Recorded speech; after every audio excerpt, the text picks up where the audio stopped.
Hello everyone, selamat datang kembali di channel Rajartan. Pada video ini kita akan kembali membahas mengenai database MySQL. Sini kita memasuki bagian one-to-one relationship. Jadi, apa itu one-to-one relationship? Jadi kita ini membahas tentang relasi. Berarti relasi di sini relasi antar tabel. Oke, jadi di situ one-to-one relationship berarti satu tabel berhubungan dengan satu tabel yang lainnya. Seperti tabel A berhubungan dengan tabel B, seperti itu. Tapi di sini hanya one to one, satu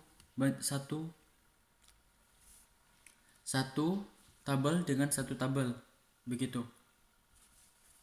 Oke, seperti apa one to one relationship dan seperti apa cara membuatnya? Masuk ke MariaDB.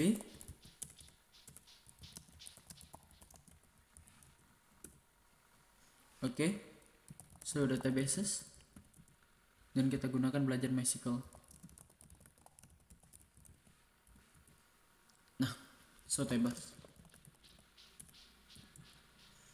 Nah, di sini kan ada 4 tabel. Oke, di sini kita akan kembali membuat tabel baru, yaitu tabel wallet. Jadi seperti apa struktur dari tabel wallet? Oke, langsung saja ikuti videonya. Create table wallet. Kemudian dia tabel wallet itu ada ID, integer, not null, auto increment. Kemudian ada ID customer. Nah, teman-teman kan bingung nih, kenapa ada ID customer? Nah, karena kita telah mempelajari referensi tabel lain, kan kita perlu nih adanya ID dari tabel lain yang unik seperti itu. Jadi di sini ID customer berarti kita mereferensinya ke tabel customer. Oke, in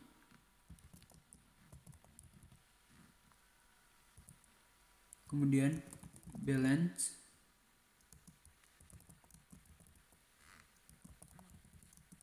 yang defaultnya tuh 0.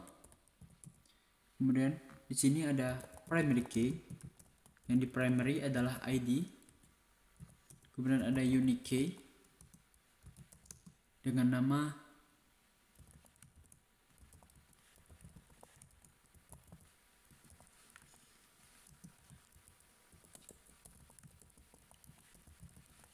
Nah, di sini syarat dari one to one relationship adalah yang di dalam tabel ini kolomnya yang mereference ke tabel lain itu dia harus unik seperti ini.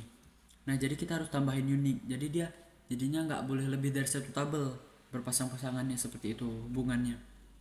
Jadi syaratnya itu harus menambahkan unik di dalam tabelnya yang kolomnya itu mereference ke tabel lain seperti itu.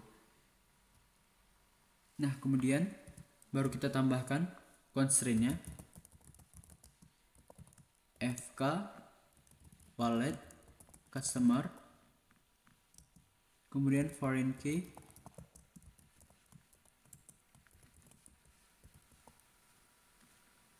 ID customer, reference customers, ID. Kemudian kita tambahin batas-batasannya. Kan pada video sebelumnya teman-teman udah tahu on, update, cascade, on, delete, restrict. Nah, jadi bisa kita tambahin langsung ya di dalam tabelnya. Jadi sini saya jelasin dulu. Di sini kita menambahkan constraint yang bernama fk wallet customer. Kemudian dia itu untuk membuat foreign key pada ID customer. Kemudian dia mereference ke tabel customer yang kolomnya itu ID. Jadi ID customer ini harus sama dia strukturnya dengan ID yang ada pada customer, yang ada pada tabel customer. Oke. Langsung saja tutup. Nah, query oke. Jadi coba kita buat so create wallet, table wallet. Nah, seperti itu. Nah, kemudian di sini kan ada unique key, kemudian ada constraint-nya. Di sini yang on delete restrict dan on update cascade. Seperti itu. Coba kita so create table customers. Nah, seperti itu. Jadi ID ini harus sama dengan ID yang ada pada tabel wallet. Baru bisa dibuat foreign key-nya.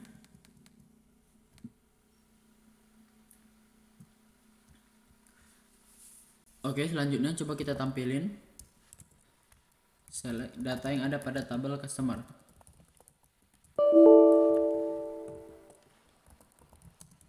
Nah, di sini kan ada dua, ada ID, kemudian ada first name, last name, kemudian email. Nah, jadi kita isi dulu yang ada pada tabel wallet. Nah, di sini kan wallet masih kosong, jadi coba kita isi insert into wallet ID customer balance values. Nah, di sini ada satu. Di sini kan ID-nya tuh ada 1 dan 3. Oke, jadi kita hanya bisa memasukkannya 1 dan 3 saja. Jadi di sini kita akan memasukkan 2 data. Oke. Kemudian walletnya itu adalah 50.000. Balance-nya. Oke, kemudian 2 3 60.000 6.000. Oke.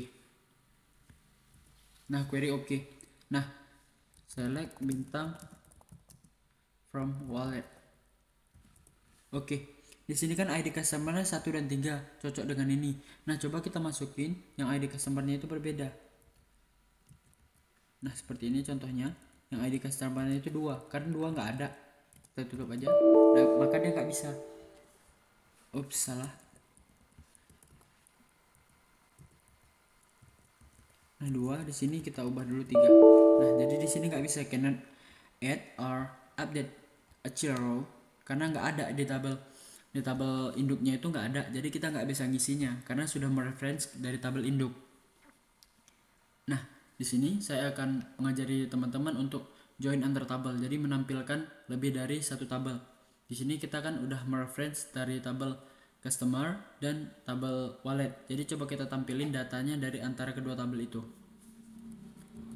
Caranya seperti apa? Seperti ini. Select. Kemudian contoh di sini kita akan menampilkan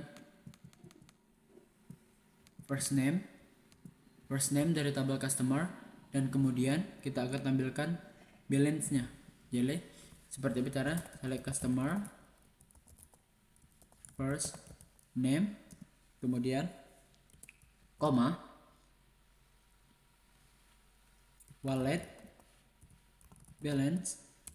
Jadi sebutin nama tabelnya, kemudian kolomnya apa yang ingin ditampilkan, kemudian di sini from wallet,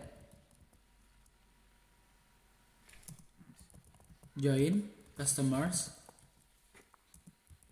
on customers, salah, wallet. Bisa juga seperti ini, customers ID sama dengan wallet titik ID customer. Nah, coba kita cek dulu. Select customer.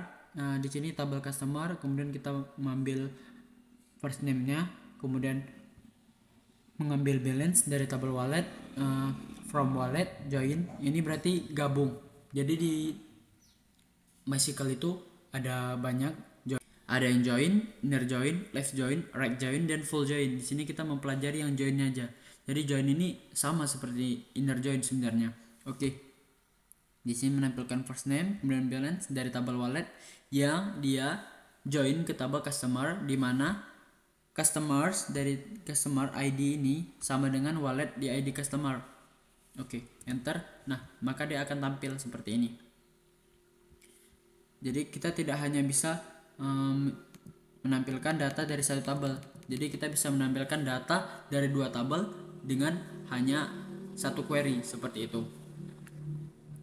Nah, di sini bisa kita buat S-nya. S nama awal. Kemudian di sini S wallet seperti itu. Nah, oke, maka di sini aliasnya akan tampil. Kemudian kan di sini teman-teman perhatiin nih. Di sini kita panjang kali, kita harus menyebutkan nama tabel-tabelnya. Dari sini customer, misalnya nama tabelnya itu panjang gitu, kita kan sulit gitu. Jadi caranya kita bisa hanya menyebutkan nama tabelnya itu sekali aja. Caranya kita bisa membuat alias juga. Jadi alias ini nggak hanya bisa digunakan untuk kolom, jadi bisa digunakan juga untuk tabel. Seperti apa? Nah, sini kita tambahin from wallet. Wallet ini kita buat aliasnya. Jadi as w. Kan di sini berawal dari w dan berawal dari c. Jadi kita bisa ambil satu aja inisialnya. Jadi w di sini as w, kemudian customer ini as c. Nah, selanjutnya di sini kan kita udah membuat aliasnya. Jadi di sini kita ganti aja langsung. Jadi yang customer ini yang kita tulisnya panjang ini customer. Jadi hanya kita ringkas menjadi C aja. C, kemudian wallet ini jadi W. Jangan lupa yang di sini ganti juga jadi C. Kemudian di sini ganti juga jadi W. Nah, kan lebih ringkas nih. Oke. Nah, sama saja hasilnya. Oke, seperti itu. Coba kita tampilkan yang lain. Email. Yang dari customernya ini email. As email.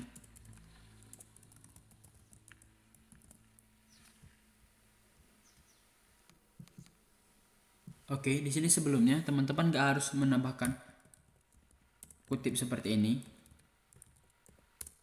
Kalau dia hanya satu kata, contohnya seperti ini. Kalau dia dua kata seperti ini, wallet, Rachel seperti itu. Nah, dia harus diapit dengan tanda kutip seperti ini. Kalau dia hanya satu kata itu tidak perlu sebenarnya. Oke, tampilin, maka tampil email dan wallet. Nah, seperti itu one to one relationship. Jadi one to one relationship itu syaratnya di tabelnya ini yang akan mereference ke tabel induknya itu harus unik. Kemudian kalau ingin membuat foreign key yang mereference ke tabel lain itu struktur dari ID yang digunakan untuk menjadi foreign key-nya itu harus sama dengan struktur ID yang ada pada tabel induk. Oke, seperti ini. Oke, sampai sini pembahasan mengenai one to one relationship. Saya harap teman-teman dapat mengerti. Saya akan tunggu kalian di video selanjutnya. See you soon.